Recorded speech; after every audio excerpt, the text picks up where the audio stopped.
প্রিয় মুক্তিকামী ছাত্র জনতা, আমরা দেখতে পাচ্ছি যে আমাদের এই অভ্যুত্থান এবং বিপ্লবের পরেই দেশে অরাজকতা নাশকতা করছে ফ্যাসিস্ট এবং তাদের দোসররা। আমরা দেখতে পাচ্ছি যে বিভিন্ন জায়গায় এখন গোলাগুলি চলছে, মন্দিরে হামলা হচ্ছে এবং নাশকতা ও লুটপাট করছে।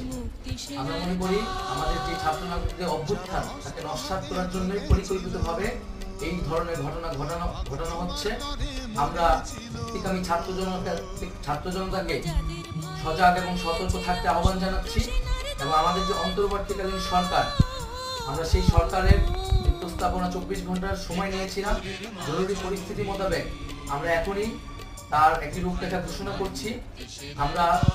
আমরা সিদ্ধান্ত নিয়েছি যে সর্বজন গ্রহণযোগ্য আন্তর্জাতিক খ্যাতিসম্পন্ন নোবেল পুরস্কার বিজয়ী ডক্টর মোহাম্মদ ইউনূসকে প্রধান উপদেষ্টা